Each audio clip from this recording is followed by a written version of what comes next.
أما بعد فأعوذ بالله السميع العليم وبوجهه الكريم وسلطانه القديم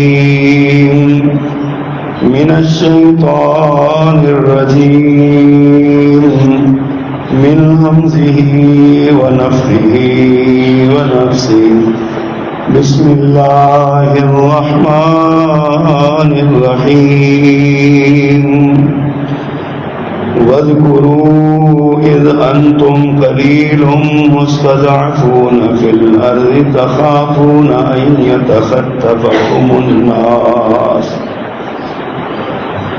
يتخطفكم الناس فآواكم وأيدكم بنصره ورزقكم من الطيبات لعلكم تشكرون صدق اللہ العظیم. حمد و ثنا اور تعریف و تسبیح کی کلمات اللہ جل جلالہ کے لیے، اور درود و سلام امام الرسول خطیب الانبیاء سید ولد آدم رسول محتشم نبی معظم امام الہدا رسول خدا جناب محمد الرسول اللہ صلی اللہ علیہ وآلہ وصحبہ وسلم کی ذات گرامی پہ مختصر کلمات حمد و صلات کے بعد قوموں کی ترقی کے لیے، ان کے عروج کے لیے یہ بہت ضروری ہے کہ اس قوم کے لوگ اپنی تاریخ سے شناسا رہیں، اپنے اسلاف کی قربانیوں کا تذکرہ کرتے رہیں، اور جو نعمتیں اللہ نے ان کو دی ہیں ان نعمتوں کا ہمیشہ ادراک اور احساس رکھیں، اور ان نعمتوں کے جواب میں منعم حقیقی کا شکر گزار رہیں، شکریہ ادا کرتے رہیں. نبی کریم صلی اللہ علیہ وسلم مکہ سے نکلے، مدینہ پہنچے. یہ مذہب اسلام کی، دین اسلام کی ترقی کا ایک ٹرننگ پوائنٹ تھا.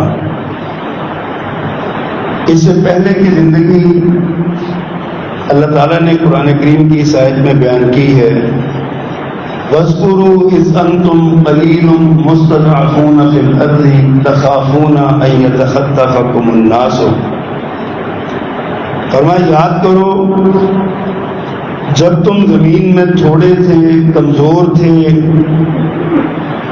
اور تمہیں ڈر رہتا تھا کہ لوگ تمہیں قتل کر دیں گے، کچل کے لے جائیں گے. لیکن اس کے بعد جو تاریخ نے اپنا رخ موڑا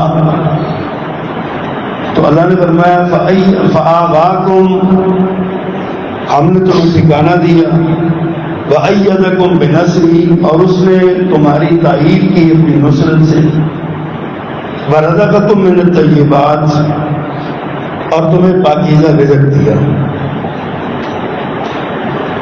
گویا کہ کسی انسان کی زندگی کے لیے خوف سے نکلنا، امن کی زندگی پانا،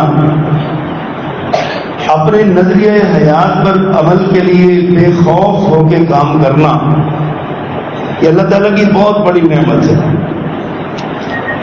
عرب کے ایک بڑے عالم سے کسی نے سوال کیا کہ اگر بیماری اور امن میں سے، بیماری اور خوف میں سے کسی ایک چیز کا انتخاب آپ کو کرنے دیا جائے کہ یا بیمار ہو جائیں یا خوف زدہ زندگی گزاریں، تو آپ کس کو چوز کریں گے؟ تو انہوں نے فرمایا تھا بیماری کو چوز کر لوں گا، کیونکہ بیماری کے عالم میں بندہ کھا پی سکتا ہے، بول چال سکتا ہے، بات کر سکتا ہے. خوف میں تو بندہ روٹی نہیں کھا سکتا. ایک بکری لنگڑی ہو جائے تو وہ جنگل میں چلتی پھرتی رہتی ہے، گزرتی رہتی ہے، لیکن اگر اس کے سامنے بھیڑیا کھڑا ہو تو بھلا سوچیں کہ وہ چارہ اس کے سامنے پڑا ہو تو وہ نہیں کھائے گی. جب ڈر ہوگا کہ میں نے گردن نیچے کی نہیں، بھیڑیے کا چھٹا کچھ کھایا نہیں. یہی وجہ ہے کہ اللہ سبحانہ و تعالیٰ نے انسان کی فطرت میں یہ بات رکھی ہے کہ وہ خوف کی بجائے امن تلاش کرے، بھوک کی بجائے رزق تلاش کرے، اور پاکیزہ اور بابرکت زندگی گزارے۔ یہ کیسے ہو سکتا ہے؟ یہ اللہ نے جس کا ذکر کیا کہ مسلمانوں اس وقت کو یاد کرو جب تم مکہ میں تھے، اور آج یاد کرو فآواکم وأیدکم بنصری ورزقکم من الطیبات۔ دشمن کے خوف ختم ہو گئے، رزق سرابہ ملنے لگا، اور مسلمان دن بدن ان کی سلطنت کی حدود بڑھتی چلی گئی۔ وہ مکہ جہاں سے قسم پرسی کے عالم میں نکلے تھے، وہاں فاتحانہ شان سے داخل ہوئے۔ وہ قبائل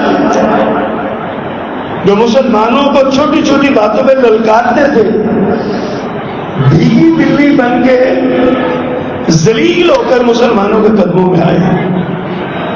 کیوں؟ اللہ سبحانہ و تعالیٰ نے ان کی حالت کو بدلا تھا، ایک ٹرننگ پوائنٹ ان کی زندگی میں آیا۔ اللہ ہر قوم کو یہ ٹرننگ پوائنٹ دیتا ہے۔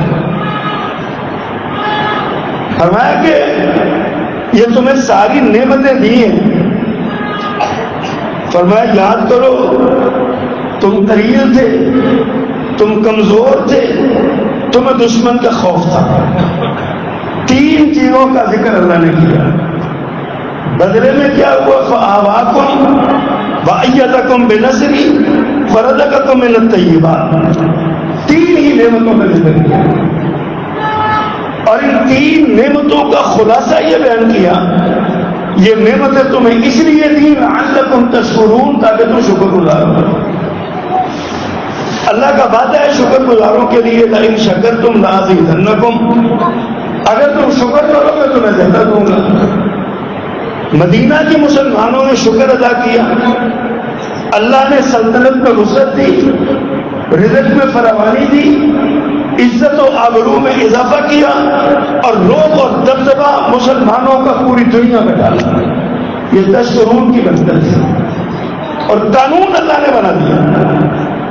جو قوم بھی اس نصیحت پر، اس مقصد پر، تشکرون پر عمل کرے گی، اس کے لیے یہ ساری نعمتیں دروازے کھلے ہوں گے۔ تو میں نے عرض کیا قومیں وہ کامیاب ہوتی ہیں جو اپنے ماضی کو یاد رکھتی ہیں۔ مسلمان کبھی اپنے ماضی کو نہیں بھولتے۔ حضرت عمر رضی اللہ تعالیٰ عنہ جب خلیفۃ المسلمین تھے، 22.5 لاکھ مربع میل کے حاکم تھے، ایک جنگل میں سے گزرتے ہوئے نا آسمان کی طرف نگاہ کر کے کہتے ہیں واہ عمر، اس وقت کو یاد کرو جب تو اپنے باپ کے اونٹ چلایا کرتا تھا، ایک دھیڑا تمہیں ملا کرتا تھا، ڈانٹ ڈپٹ اور جھٹکیاں الگ ملا کرتی تھی۔ آج تم لاکھوں کروڑوں مسلمانوں کا مالک والی اور ان کا جو حکمران بنا ہوا ہے۔ مسلمان کبھی بھولتا نہیں،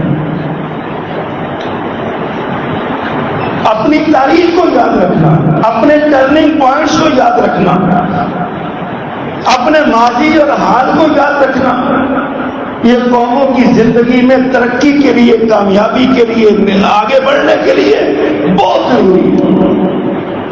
اور یہی وجہ ہے کہ جب حضرت عمر رضی اللہ تعالیٰ عنہ کے دور میں فیصلہ ہوا کہ ایک اسلامی سن کا آغاز کیا جائے، ایک اسلامی سال کا نام رکھا جائے، اور اس کے مہینے جو پہلے ہی متعین تھے ان کی ترتیب درست کی جائے، تو کسی نے کہا ربیع الاول سے آغاز کر لو، کسی نے کہا رمضان سے آغاز کر لو، کسی نے کہا ذی الحج سے آغاز کر لو۔ ایک رائے یہ آئی کہ ماہ محرم چونکہ ہجرت کی تیاریوں کا مہینہ ہے اور ہجرت مسلمانوں کی قومی زندگی کا ٹرننگ پوائنٹ ہے، اس لیے ہجرت کی مناسبت سے اس سال کا آغاز کیا جائے۔ مجلس شورا نے منظوری دی، اور یہ سال جو ہے وہ ماہ محرم سے اس کا آغاز ہونے لگا۔ آج ہم بھی ایک ایسے ٹرننگ پوائنٹ پہ ہیں، 79 برس ہو گئے آج کے دن، 79 سال پہلے بر صغیر کے مسلمانوں کی یہی کیفیت تھی، کم تھے، کمزور تھے، ڈرتے تھے، معیشت نہیں تھی۔ لاہور کی پوری انارکلی میں ایک دکان مسلمانوں کی تھی۔ مجھے ایک بزرگ نے بتایا کہ گرزاکی دروازے سے لے کے جی ٹی روڈ تک 3 دکانیں مسلمانوں کی تھی۔ یہ حال تھا ہمارا۔ معیشت پر ہندو غالب تھے، سیاست اور اقتدار پر عیسائی غالب تھے۔ اس دور میں ان لوگوں نے جد و جہد اور کوشش کی۔ مقصد کیا تھا؟ شکر گزاری کے جذبات سے لبریز ایک نعمت ملے، ہم اس نعمت پر اللہ کا شکر ادا کریں۔ اللہ سے وعدے کیے، پاکستان کا مطلب کیا؟ لا الہ الا اللہ۔ اللہ تو ملک دے، مسلمانوں کو سرزمین دے، مسلمانوں کی زمین ان کو پلٹا دے، ہم وہاں پر تیرا دین اور تیرا نظام اور تیرا کلمہ نافذ کریں۔ اللہ سبحانہ و تعالیٰ نے جب اللہ کی سنت کی ہے، جب پوری قوم بیک آواز کسی چیز کا مطالبہ کرتی ہے، دعا کرتی ہے، تو اللہ سبحانہ و تعالیٰ اسے وہ دے دیتا ہے۔ عیسائیوں نے عیسیٰ علیہ السلام سے کہا تھا انزل علینا مائدۃ من السماء، اللہ سے دعا کر اللہ میرے لیے آسمان سے دسترخوان اتارے۔ اللہ نے فرمایا تھا اتار دوں گا، لیکن اگر پھر بھی نہ مانا تو یاد رکھنا وہ سزا ملے گی جو تاریخ میں اس سے پہلے کسی کو نہیں۔ جب قوم مانگتی ہے تو اللہ عطا کر دیتے ہیں، اللہ نصیب کر دیتے ہیں، لیکن پھر ان مانگنے والوں کا امتحان شروع ہو جاتا ہے۔ پھر ان مانگنے والوں کے لیے ایک ابتلا شروع ہو جاتی ہے۔ اللہ سے وعدہ کیا، پورا کیا کہ نہیں کیا؟ جو اللہ سے کہا تھا، جس بنیاد پر اللہ سے مانگا تھا، کیا اللہ کو وہ لٹایا ہے جو چیز اللہ سے مانگی تھی؟ آزادی جشن منانے کا نام نہیں ہے، یوم آزادی کو جشن منانے کا نام نہیں ہے۔ یہ دن جو ہوتے ہیں نا، یہ تجدید عہد اور تجدید عزم کے دن ہوتے ہیں۔ اس دن ان جذبات کو دہرانا ہوتا ہے جن جذبات کی بنیاد پر یہ نعمت حاصل کی تھی۔ اس دن یہ کام کرنا ہوتا ہے۔ اسی لیے آزادی انسان کی فطری آواز ہے۔ انسان غلام رہنے کے لیے نہیں آیا۔ انسان اگر غلامی میں قناعت کر جائے تو انسانیت کی اس سے بڑی توہین کوئی نہیں ہے۔ حضرت عمر رضی اللہ تعالیٰ عنہ نے عمر بن عاص رضی اللہ تعالیٰ عنہ سے کہا تھا، جب عمر بن عاص رضی اللہ عنہ گورنر مصر کے بیٹے نے ایک غریب آدمی کے بچے کو مارا تھا، اس نے حضرت عمر سے شکایت کی، حضرت عمر نے طلب کیا اور گورنر مصر حضرت عمر بن عاص رضی اللہ تعالیٰ عنہ کو حکماً یہ فرمایا کہ ان کی ماؤں نے انہیں آزاد جانا تھا، تو نے کب سے ان کو غلام بنا لیا؟ جن کی ماؤں نے آزاد کرنا تھا، حضرت عمر نے 1400 سال پہلے یہ قانون بتلایا کہ جب انسان پیدا ہوتا ہے تو اس کی ماں اسے آزاد چلتی، آزاد پیدا کرتی ہے۔ انسان اللہ کی مخلوق ہے، اللہ کے سوا کسی کی غلامی کے لیے پیدا نہیں ہوا۔ انسان کا فرض ہے کہ وہ اللہ کی غلامی کرے، یہ انسان کی فطرت ہے، اسلامی تعلیمات کا نچوڑ ہے۔ اللہ نے بنی اسرائیل کا ذکر کرتے ہوئے فرمایا یا بنی اسرائیل قد انجیناکم من عدوکم، بلا شبہ ہم تھے جنہوں نے تمہارے دشمن سے تمہیں نجات دی۔ اور حضرت موسیٰ علیہ السلام نے کہا وَإِذْ قَالَ مُوسَىٰ لِقَوْمِهِ، موسیٰ علیہ السلام نے اپنی قوم سے کہا اذکروا نعمت اللہ علیکم اذ انجاکم من آل فرعون، اللہ کی اس نعمت کو یاد کرو جو اس نے تم پر کی کہ تمہیں فرعون اور اس کی آل سے نجات عطا کی۔ گویا کہ غلامی سے آزادی بہت بڑی نعمت ہے۔ اب انہوں نے 200 سال کی غلامی دیکھی تھی، لیکن اس کے بعد جب موسیٰ علیہ السلام کے ساتھ آئے تو پھر انہوں نے فرعون کو ڈوبتے بھی دیکھا اور پانی کو پھوٹتے بھی دیکھا، پانی سے راستے بنتے ہوئے دیکھے اور فرعون کو ڈوبتے ہوئے بھی دیکھا، لیکن غلامی سرایت کی ہوئی تھی۔ آنکھوں کے سامنے دشمن خدا اور رسول کو مرتے ہوئے دیکھ کر پھر بھی کہتے ہیں کوئی حصی خدا دکھاؤ، ہم اس کی پوجا کریں، ہمیں وہ خدا پسند نہیں ہے جو ہمیں نظر نہیں آتا۔ یہی وجہ ہے کہ سامری کے ڈھیرے میں آئے اور اس نے انہیں ایک مصنوعی سا بیل بنا کے دے دیا اور کہا یہ تمہارا خدا، اس کی پوجا کرو۔ اللہ نے انسان کو آزاد پیدا کیا، غلامی ایک عذاب ہے۔ اللہ نے فرمایا وَإِذْ نَجَّيْنَاكُمْ مِنْ آلِ فِرْعَوْنَ يَسُومُونَكُمْ سُوءَ الْعَذَابِ يُذَبِّحُونَ أَبْنَاءَكُمْ وَيَسْتَحْيُونَ نِسَاءَكُمْ وَفِي ذَلِكُمْ بَلَاءٌ عَظِيمٌ بَلَاءٌ مِّن رَبِّكُمْ عَظِيمٌ۔ فرمایا یاد کرو جب ہم نے تمہیں آل فرعون سے نجات دی، وہ آل فرعون یسومونکم سوء العذاب، تمہیں بدترین اذیت دیتے تھے، تمہیں عذابوں کا شکار کرتے تھے، یذبحون ابناءکم، تمہارے بیٹوں کو ذبح کر دیتے تھے، ویستحیون نساءکم، تمہاری بچیوں کو زندہ چھوڑ دیتے تھے تاکہ ان کو لونڈیاں بنا سکیں، ان سے گھریلو کام لے سکیں، اپنی خواہشات نفسانی پورا کر سکیں۔ یہ غلامی کا نقشہ ہے جو اللہ نے کھینچا ہے۔ آج ہمارا نوجوان سائلنسر نکال کے ہاتھ میں بازا پکڑ کے گلیوں میں چوکوں چوراہوں سڑکوں بازاروں میں پھرتا ہے۔ اس نوجوان کو پکڑ کے کبھی اس بزرگ کے پاس بٹھاؤ جس نے اپنے ہاتھوں سے اپنے بچے کو دفن کیا تھا۔ میں پڑھ رہا تھا 13 اگست 1947 کو امرتسر کے محلے میں شیخ الاسلام مناظر اسلام مولانا ثناء اللہ امرتسری رحمۃ اللہ علیہ، ان کا جوان بیٹا اپنی گلی کے دروازے پر اپنی گلی میں مسلمانوں کے گھروں کا پہرا دے رہا تھا۔ 13 اگست کی رات جب پاکستان آزاد ہوا ہے، پاکستان کا اعلان ہوا ہے، ہجرت لوگ کرنے لگے تھے، 13 اگست کو زور کے بعد ایک بم دھماکہ ہینڈ گرینیڈ اس پر پھینکا گیا اور وہ جوان بچہ شہید ہو گیا۔ جانتے ہیں شیخ الاسلام کون تھے؟ میں نے عرض کیا اپنی تاریخ پڑھ کے دیکھا کرو۔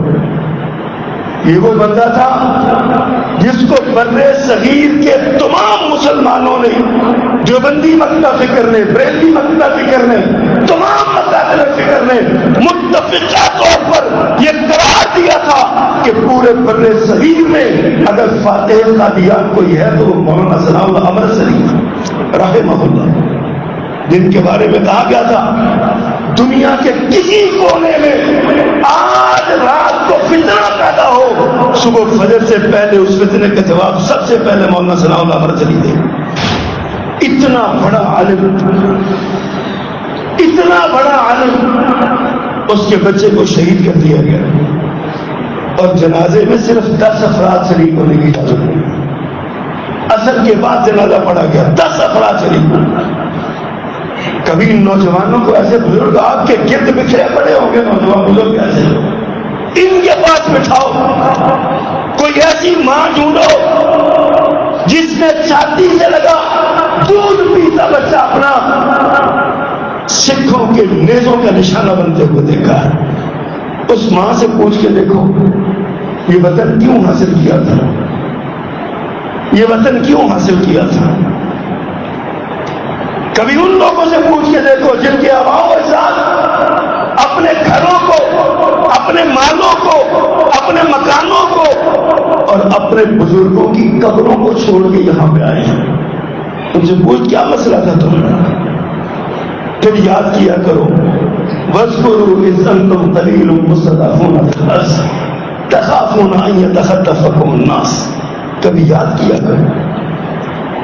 مولانا داؤد غزنوی رحمۃ اللہ علیہ بر صغیر کا بہت بڑا نام، بہت بڑے عالم، کہتے ہیں بڑی تکلیفیں اٹھائی ہیں ہجرت میں، لیکن سب سے زیادہ تکلیف اس بات کی ہے وہ کروڑوں روپے کی کتابیں، نایاب کتابیں جو کہاں سے بیروت سے اور مصر سے اور کہاں سے اٹھا کے لائے تھے، آج کے دور کے کروڑوں روپے کی وہ کتابیں جلا کے راکھ کر دی گئی اور راکھ نالیوں میں بہا دی گئی۔ آزادی ایسی ملتی ہے، آزادی ایسے ہی ملتی ہے۔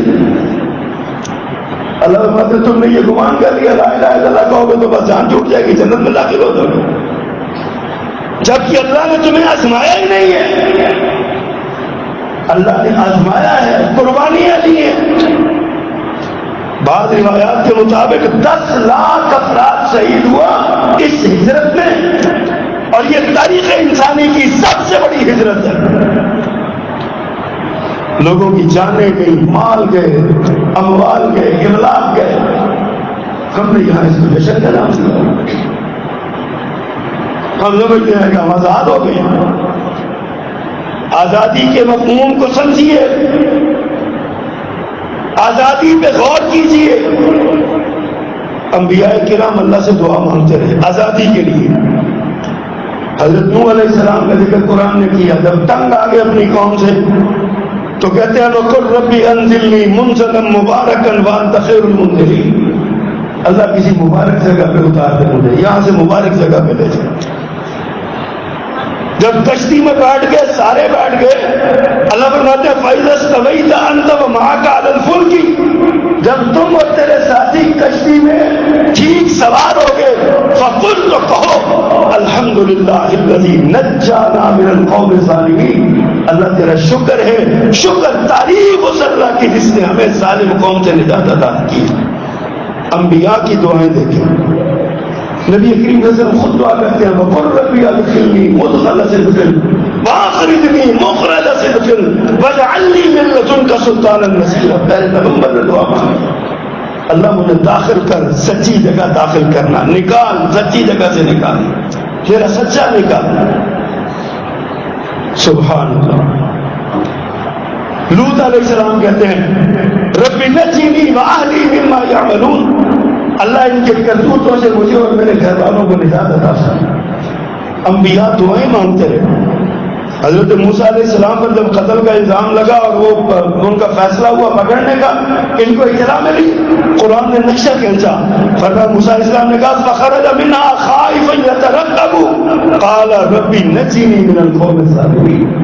موسیٰ علیہ السلام نے کہا اللہ سواری پہ سوار ہو گئے، نکل کے ڈرتے ہوئے بھاگے، اور ساتھ کہنے لگے رب نجنی من القوم الظالمین، اللہ مجھے ظالم قوم سے نجات عطا فرما۔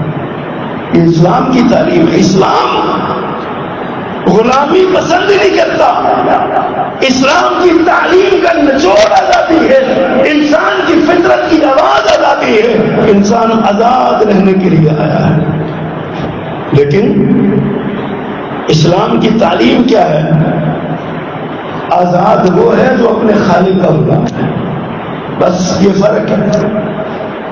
یورپ کہتا ہے، غیر مسلم کہتے ہیں آزاد وہ ہے جو آزاد ہے، مادر پدر آزاد ہے، کھانے پینے میں آزاد ہے، پہننے رہنے میں آزاد ہے۔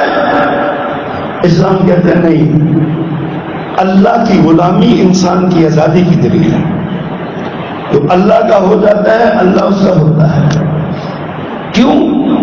اس لیے کہ اللہ خالق ہے انسان کا، انسان کو بنایا اللہ نے، اپنے ہاتھوں سے بنایا ہے، عزت عطا کی ہے، احسن تقویم بنایا ہے، اللہ نے بنایا ہے۔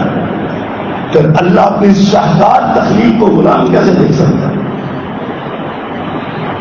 آزادی، اسلام عقیدہ و فکر اور ظلم و جبر سے آزادی کی بات کرتا ہے۔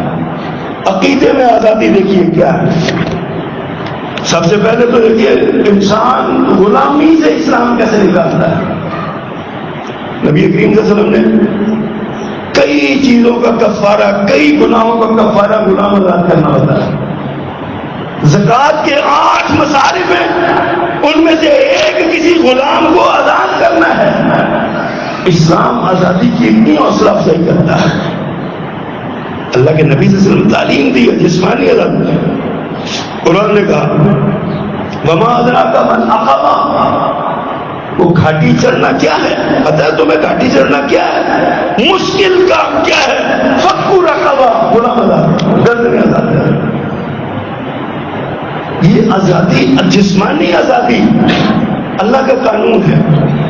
نبی کریم صلی اللہ علیہ وسلم، اللہ نے دعا فرمائی پیارے پیغمبر کو، ربنا اخرجنا من هذه القرية الظالم اهلها۔ مظلوم اللہ سے دعا کرتے ہیں، اللہ ہمیں اس بستی سے نکال جس کے رہنے والے ظالم۔ اللہ ظلم کو پسند نہیں کرتا، نہ خود ظلم کرتا ہے نہ کسی کو ظلم کرنے کی اجازت دیتا ہے۔ اللہ انصاف کا حکم دیتا ہے، احسان کرتا ہے، احسان کا حکم دیتا ہے۔ عدل کا معنی ہے ترازو میں تول کے پورا پورا دینا، اور احسان کا معنی ہے کچھ جھکتا ہوا دینا، حق سے زیادہ دینا، جتنی اس کی مانگ ہے اس سے زیادہ دینا۔ اللہ احسان کرتا ہے، من جاء بالحسنۃ فلہ عشر امثالہا۔ اللہ کہتا ہے تم ایک نیکی کرو 10 نیکیوں کا ثواب۔ یہ احسان ہے، چھوٹے چھوٹے اعمال کا اجر زیادہ ہے۔ اللہ انسان سے بھی یہ چاہتا ہے کم از کم عدل کرو، برابر پورا کرو، لیکن احسان کرو، یہ زیادہ بہتر ہے۔ عقیدے کی آزادی دی ہے، لا اکراہ فی الدین، تلوار کے زور پہ تم اسلام میں نہ ہو، منع کر دیا۔ قرآن کریم میں اللہ نے فرمایا وَلَوْ شَاءَ رَبُّكَ لَآمَنَ مَنْ فِي الْأَرْضِ كُلُّهُمْ جَمِيعًا۔ اگر اللہ چاہتا، اگر تیرا رب چاہتا تو ساری دنیا کے لوگ سب کو اللہ ایک ہی دین میں کر دیتا، سارے ایمان لے آتے۔ آگے اپنے پیغمبر کی تعلیم یہ دی، أَفَأَنْتَ تُكْرِهُ النَّاسَ حَتَّى يَكُونُوا مُؤْمِنِينَ۔ اب کیا تو لوگوں کو مجبور کرے گا کہ وہ مومن ہو؟ نبی کو بھی اجازت نہیں دی کہ بالجبر اور تلوار کے طور پر کسی کو مسلمان کرو۔ سمامہ بن اسال گرفتار ہو کے آتا ہے، ہائے پیارے پیغمبر نے پکڑ لیا، یمن کا سردار ہے، بہت بڑا چودھری اپنے علاقے کا، گرفتار ہو گیا۔ آپ نے فرمایا جب تھامنا بند ہو، ستون کے ساتھ کام باندھ دیا۔ پیارے پیغمبر سے تشریف لائے، سمامہ دیکھو ہماری طرف ایک نگاہ تو اٹھاؤ۔ سمامہ کہتا ہے اے محمد صلی اللہ علیہ وسلم علیہ اللہ، میں تیری شکل دیکھنے کا ارادہ کروں، ساری دنیا سے بدتر شکل مجھے معاذ اللہ تیری لگتی، تیرے شہر سے برا شہر کوئی نہیں، تیری مسجد سے بری جگہ کوئی نہیں، میں تیری شکل نہیں دیکھتا۔ پیارے پیغمبر مسکرائے اور چلے گئے۔ پیاروں کی لکھو جذبات میں غصہ بالجبر کلمہ نہیں پڑھا۔ اگلے دن پھر آئے یہی سوال و جواب، اگلے دن پھر آئے یہی سوال و جواب۔ ساتھ کہتے ہیں محمد صلی اللہ علیہ وسلم دیکھو، ان تقتل ذات من، اگر تو قتل کرے گا تو ایک جس پر خون حق ہو چکا ہے اس کو قتل کرے گا، اگر معاف کرے گا تو تیرے احسان کا بدلہ چکاؤں گا، ایسے نہیں چھوڑنا۔ چودھری تھا نا، اندر سے ابھی غبار بھرا ہوا تھا۔ 3 دن گزر گئے، میرے آقا نے دیکھا رویہ نہیں بدلا، وہی لہجہ، وہی انداز، وہی الفاظ، وہی گفتگو۔ آقا فرماتے ہیں یار ایک بار نظر تو اٹھا کے دیکھو، کہتے نہیں دیکھ رہے۔ آپ نے اپنے سے اب صحابہ کرام کے ہاتھ تلواروں کے دستے پہ لرز رہے ہیں، آقا اشارہ کرے پلک جھپکنے سے پہلے گستاخ کی گردن اتار کے کر دوں گا میں، اور ذہنی طور پہ سمامہ صاحب بھی تیار ہے کہ میری گردن ماری جائے گا۔ ان حالات میں سونے نبی کا فیصلہ ہوا، فرمایا میرے ساتھیوں اس کی رسیاں کھول دو، اسے آزاد کر دو، جا یار چلا جا، نہیں تو مانتا تو نہ سے، لا اکراہ فی الدین، قد تبین الرشد من الغی، اللہ نے ہدایت اور گمراہی واضح کر دی ہے، اب جبر کی ضرورت نہیں ہے، فرمایا اس کو آزاد کر دو۔ وہ جو قتل کا منتظر تھا، گردن کٹنے کا منتظر تھا، آزادی کا پیغام سنا تو گڑبڑا کے ایک بار نگاہ اوپر کو اٹھائی، سونے نبی کے چہرے پہ ایک نگاہ پڑی اور فیصلہ ہو گیا، رسیاں کھل گئی، مدینے سے نکل گیا، مسجد نبوی سے نکل گیا، چلتا جا رہا ہے، قدم آگے کو جا رہے ہیں، دل پیچھے کو آ رہا ہے، قدم آگے کو جا رہے ہیں، دل پیچھے کو آ رہا ہے۔ چند قدم آگے چلا، ایک چشمہ آیا، وہاں سے نہایا، کپڑے بدلے اور جناب واپس مدینے میں، مسجد نبوی میں آقا بھی مسجد میں بیٹھے ہیں، سامنے آ کھڑا ہو گیا، میں نے نظر نکاح اٹھا اور میں سماما تمہیں تو آزاد کر دیا تھا، تمہیں تو چھوڑ دیا تھا، اب کیا لینے آئے ہو؟ کوئی سماما کہتا آقا آپ نے پہلے گرفتاری نہیں کیا تھا، اب گرفتاری کیا، آپ کے چہرے سے پیارا وہ چہرہ کوئی نہیں، آپ کی مسجد سے پیاری اب مسجد کوئی نہیں، آپ کے مدینے سے پیارا شہر کوئی نہیں۔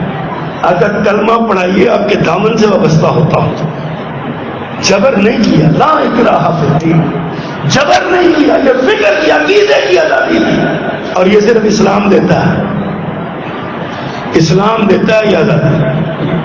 جب تک نہیں ماننا نہ مانو، کوئی جبر نہیں۔ ایک شاعر تھا، میں تو اس کا نام نکل گیا، بڑا گستاخ تھا، وہ بدر کے قیدیوں میں آیا، گرفتار ہو گیا۔ حضرت عمر رضی اللہ عنہ فرماتے ہیں آقا یہ بڑا گستاخ ہے، شاعر ہے، گستاخانہ شعر کہتے ہیں، اس کے نیچے والے 2 دانت توڑ دیں تاکہ نہ دانت رہیں گے نہ شعر کہہ سکے گا۔ قربان جو ہمارے پیغمبر صلی اللہ علیہ وسلم کی تعلیم پہ فرمایا عمر مجھے کیا سکھا رہے ہو؟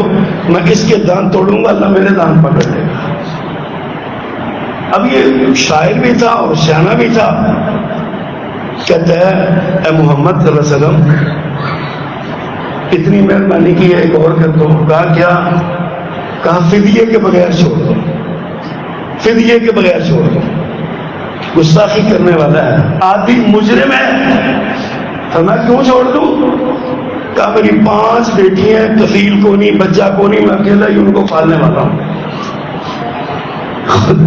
میرے نبی کی 4 بیٹیاں تھیں، بیٹیوں کی تکلیف جانتے تھے، آپ کی نظریں چپ نہیں، فرمایا جاؤ تمہیں آزاد، بغیر پیسوں کی آزاد۔ نہیں اسے مجبور کیا کلمہ پڑھو، نہیں اسے پابند کیا تم میرے دین میں آؤ، نہیں اسے کہا کہ پھر جبر کلمہ پڑھ کے جاؤ پھر چھوڑوں گا، میں جاؤ چھوڑ دیا۔ لا اکراہ فی الدین قد تبین الرشد من الغی، واضح کر دیا انا ہدیناہ السبیل اما شاکرا و اما کفورا، چاہو تو شکر گزار ہو جاؤ، چاہو تو نہ شکر، ہم نے راستہ بتا دیا، چاہو تو مان لو چاہو تو نہ مانو۔ فمن شاء فلیؤمن ومن شاء فلیکفر، جس نے ماننا ہے مانے، نہیں ماننا نہ مانے، پھر جبر عقیدے کی تبدیلی نہیں کروائی۔ اللہ اکبر۔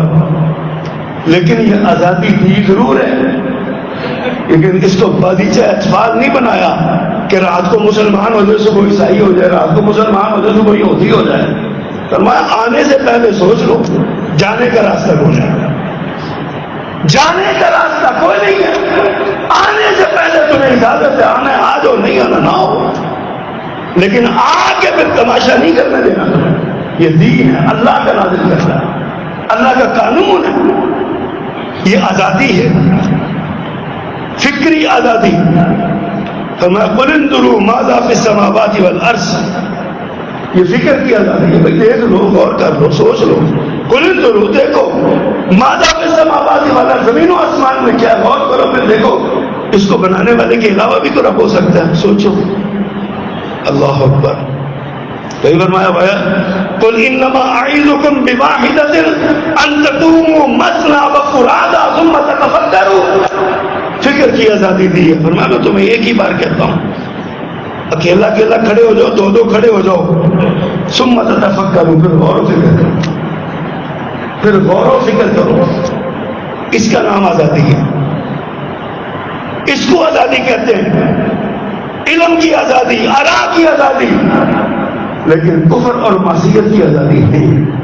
کیوں کہ آزادی اللہ کی غلامی کا نام ہے، اور اللہ ہی کے ساتھ کفر کرتے چلے جانا، اور یہ بھی دعویٰ کرنا کہ میں ماننے والا ہوں اور ماننا بھی نہ، یہ بالکل ایسے ہی ہے جیسے قادیانی مسلمان نہیں ہے لیکن کہتے ہیں مسلمان ہے۔ ہم کہتے ہیں، ہمارا لوگ کہتے ہیں کیا یار کافر جو کہہ دیا وہ بات ختم ہو گئی، ہم نے کہا یہی تو ہمارا ان سے خلاف ہے۔ وہ اپنے آپ کو کافر مان لے، غیر مسلم مان لے، ہمیں کیا، نہیں بس عیسائی بھی رہتے ہیں، یہودی بھی رہتے ہیں، سکھ بھی رہتے ہیں، ہندو بھی رہتے ہیں، سارے اس ملک میں رہتے ہیں، کبھی کسی پر کوئی پابندی لگائی ہے یہاں پہ کسی نے؟ لیکن اگر تم دھوکہ دے کے آنا چاہو گے کہ نہیں ہم مسلمان ہیں اور مسلمان بھی نہ رہو تو حضور یہ نہیں ہوگا، یہ نہیں ہوگا، ایسا نہیں ہوگا۔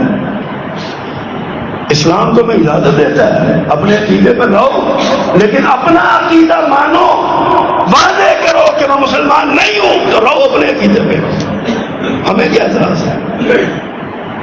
اللہ اکبر۔ تو حضرات گرامی، آج ہم پاکستان کا یوم آزادی منا رہے ہیں۔ یہ مملکت، اس کی بنیاد لا الہ الا اللہ پہ ہے۔ اللہ کے انعامات اس پہ دیکھیے، تاریخ کے اوراق بھرے پڑے ہیں۔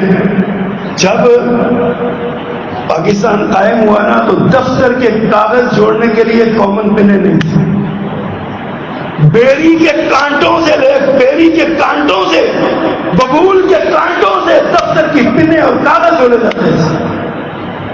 مہاجرین کو بسانے کے لیے پیسے نہیں تھے، اور آج یہ سفر ببول کے کانٹے سے ایٹمی دھماکے تک ہم نے کیا ہوا ہے۔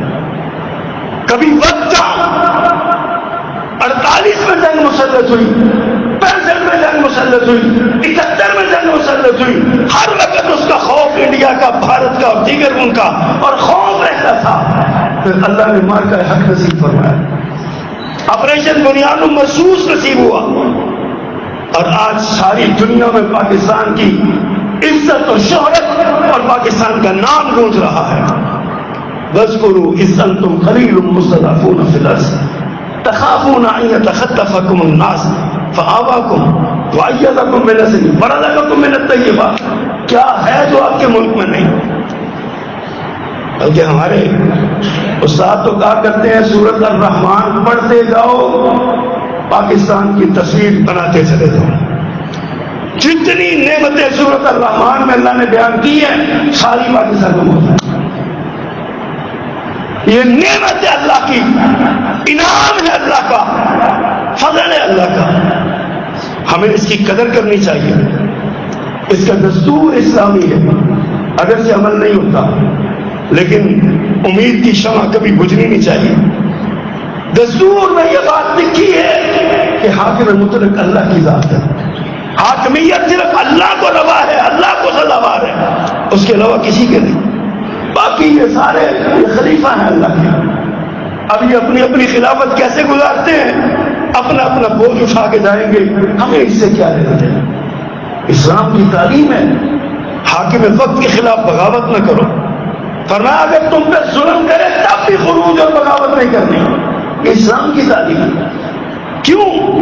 تاکہ مملکت انارکی کا شکار نہ ہو، مملکت میں فتنہ و فساد نہ پھیلے، مملکت میں لڑائی اور جھگڑا نہ ہو، مملکت میں اداروں کے سامنے عوام نہ کھڑی ہو جائے۔ عوام کو تعلیم دی، جو آ جائے اس کو قبول کرو۔ کیوں؟ آزاد مملکت کی حفاظت ہر صورت میں فرض ہے۔ اور نوجوانوں اپنی آزادی کی تاریخ پڑھا کرو، دیکھا کرو یہ پاکستان کسی نے تشتری میں سجا کے نہیں دیا، یہ پاکستان کسی نے پلیٹ میں رکھ کے نہیں دیا، اس کے لیے میرے اور آپ کے بزرگوں نے اپنے بڑوں کی قبروں کو چھوڑا ہے۔ مجھے یاد ہے میرے خالو جان، میرے سسرے محترم، وہ واپس پاکستان آئے، ساری زندگی اپنے بھائیوں سے ملنے کو تڑپتے رہے، 20 مرتبہ درخواست دی ویزے کے لیے، میں اپنے بھائیوں سے ملنا چاہتا ہوں، سگے بھائی ادھر فوت ہو گئے، یہ ادھر فوت ہو گئے، نہ وہ آ سکے نہ یہ آ سکے۔ ہم سے پوچھ کے دیکھو اس کی قدر کیا ہے، ہم سے پوچھ کے دیکھو، ان سے پوچھ کے دیکھو۔ ہمارے یہاں حاجی رحمت اللہ صاحب ہوتے تھے، اللہ ان کی قبر پہ رحمت فرمائے، شیخ رحمت اللہ، وہ ہر 14 اگست کو اپنے گھر میں کھانا کھلایا کرتے تھے۔ میں نے پوچھا جی کھانا کیوں کھلا رہے ہیں آپ؟ تو فرماتے تھے کہ میں اس کی عذاب یا درست یا صحیح ہونے کی بات نہیں کرتا، لیکن ان کے جذبے کی بات کرتا ہوں۔ فرمایا کرتے تھے کہ میں 14 اگست کی قربانیوں کو یاد کرتا ہوں، شہداء کے لیے دعا کا اہتمام کرتا ہوں۔ ہمارے کوئی نہ کوئی کہیں نہ کہیں ہمارے بڑوں میں سے کوئی ایسی قربانی لے کے آیا ہو، ان قربانیوں کی قدر کیجیے۔ آج یہ مملکت آپ کے ہاتھوں میں ہے، یہ سلطنت آپ کے ہاتھوں میں ہے، یہ حکومت آپ کے ہاتھوں میں، یہ زمین آپ کے ہاتھوں میں ہے. اگر آپ سارے یہاں سے بھاگ جائیں گے تو اس کو سنبھالے گا کون؟ اس کی حفاظت کیجیے، اس کی حفاظت کیجیے. افواج پاکستان کا دست و بازو بنیے اور اس مملکت کی ترقی میں اپنا کردار ادا کیجیے. دشمن ٹوٹا ہوا ہے. آج بلوچستان میں کیا ہو رہا ہے، خیبر پیکے میں کیا ہو رہا ہے، کراچی میں کیا ہو رہا ہے، دیگر جو صوبے اور شہر ہیں ہمارے، کشمیر میں کیا ہو رہا ہے. چند شر پسند اور شدت پسند یہ عناصر یہ اٹھتے ہیں اور اس مملکت کا مذاق بنانے کی کوشش کرتے ہیں. اور کوئی ایسے بد نصیب دانشور بھی، وہ ایک سہیل بڑائی صاحب فنکار قسم کے صحافی ہیں، کل ان کا ایک انٹرویو شائع ہوا. وہ داعش کے لوگ کچھ ایک دہشت گرد تنظیم جس کو ساری دنیا دہشت گرد مانتی ہے، جس کے بارے میں ہلری کلنٹن نے واضح لفظوں میں کہا ہمارا لگایا ہوا پودا ہے، تو اس کے بارے میں کہتا ہے یہ داعش میرا اسماعیل خان میں آئی ہے، یہ اہل حدیث ہے، غیر مقلد ہے. ہم نے کہا سہیل صاحب اہل حدیثوں کی قربانیاں تو دیکھو، جاؤ کبھی امرتسر اور بھوجمیان کے مسلمانوں کی قربانیاں پڑھ کے دیکھو، کبھی غزنی خاندان، روپڑی خاندان، لکھنوی خاندان، کبھی ان لوگوں کی قربانیاں علماء صادق پور، پٹنہ، بہار، بنگال کے علماء کی قربانیاں دیکھو، تمہیں پتہ چلے کہ اہل حدیث دہشت گرد نہیں ہوتے، دہشت گردی کا شکار ہوئے. حضرت علامہ احسان الہی ظہیر شہید رحمۃ اللہ علیہ اس پاکستان میں دہشت گردی کا شکار ہوئے ہیں. کیا سمجھتے ہیں؟ یہ لوگ ہیں جو پاکستان کی جڑوں کو پختہ کر رہے ہیں. یہ لوگ ہیں جو وقت عزیز میں انتشار پھیلا رہے ہیں اور اپنے مشہور ہونے کا فائدہ اٹھاتے ہیں. یہ بڑا سینئر تجزیہ نگار ہے، سینئر کالمسٹ ہے، سینئر. ہم نے تو سوائے فنکاری کے اس میں دیکھا کچھ نہیں. تجزیہ نگاری ایسے ہوتی ہے، صحافت ایسے ہوتی ہے، اس کو کہتے ہیں صحافت. اللہ ہمارے حال پہ رحم فرمائے. حضرات گرامی، یہ ملک ہمارے بڑوں کی قربانیوں کا نتیجہ ہے. لاکھوں جانیں قربان کی، ہزاروں بچے ان کو نیزے کی انی میں پرو کے لہرایا گیا اور کہا یہ تمہارے پاکستان کا پرچم، یہ پاکستان کا پرچم ہے.